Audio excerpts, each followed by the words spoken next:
called Rachel's Lament.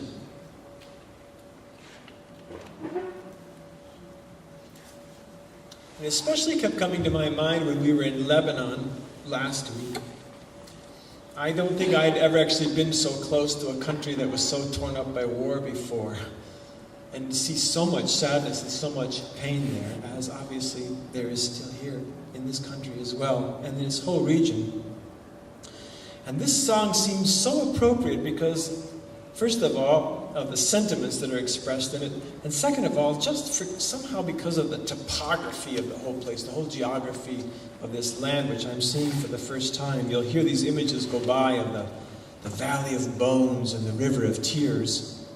But it's actually set to an old Irish melody. But the images come from the Jewish and Christian scriptures. There's a little line in the book of the prophet Jeremiah, in Ramah, the sound of Rachel weeping in the streets because her children are no more. And that line is echoed again in the Gospel of Matthew. After Jesus is born, King Herod goes and kills all the young boys because he thinks Jesus is going to grow up to be a king who's going to usurp his power. But of course, that's not the power that Jesus is talking about. And Matthew quotes that line, the sound of Rachel weeping in the streets because her children are no more. And this songwriter named Tim Mannion wrote this song when his own child was born, sometime in the early 1980s, when we were proliferating more and more nuclear weapons in our own country and shipping them off all over the world. And he was a little afraid of bringing a child into the world. And he wrote this song as his son was born, his son Sean, who must be almost 30 years old by now. So there's a little note of desperation, a little note of fear, a big note of lament. But in the end, I hope you'll also hear a little voice of prophetic challenge. So this is Rachel's Lament.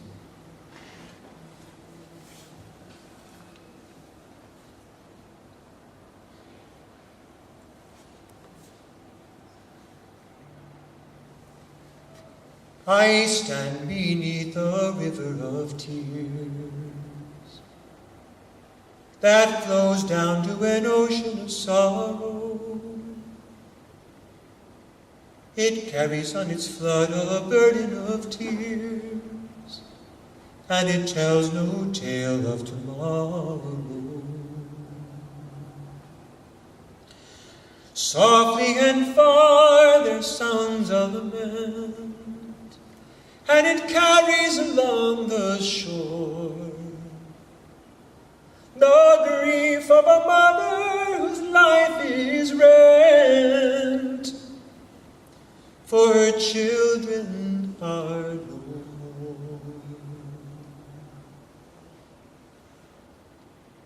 I stand above a valley of bones that lay dry as the desert around them.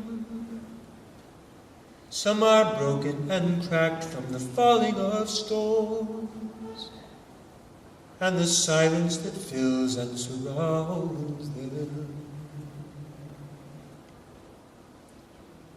Softly and far there sounds a lament, from the rim to the valley floor, the grief of a mother whose life is rent, for her children are no more. Beneath a steely cross I stand, that gets set in the midst of the nations, where the altars of the dead lie close at hand, and the priests of Mars pour oblations.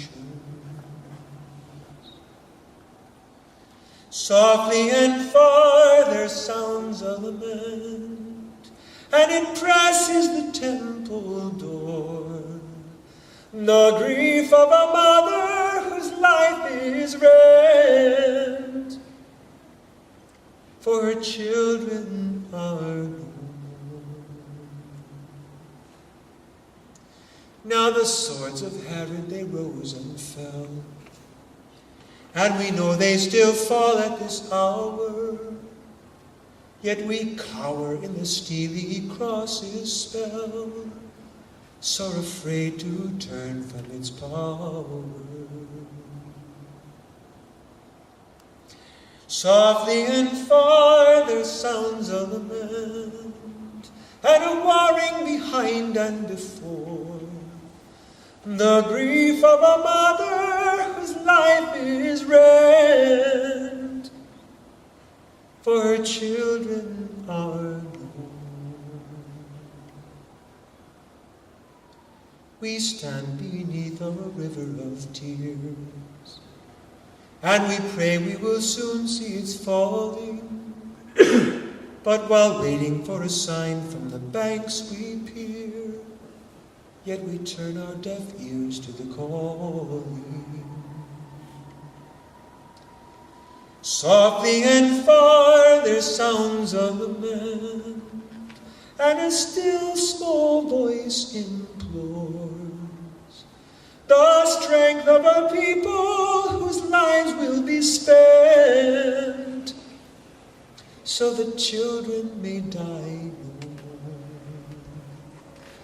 Softly and far there sounds a lament, and a still small voice implores the strength of a people whose lives will be spent, so that children may die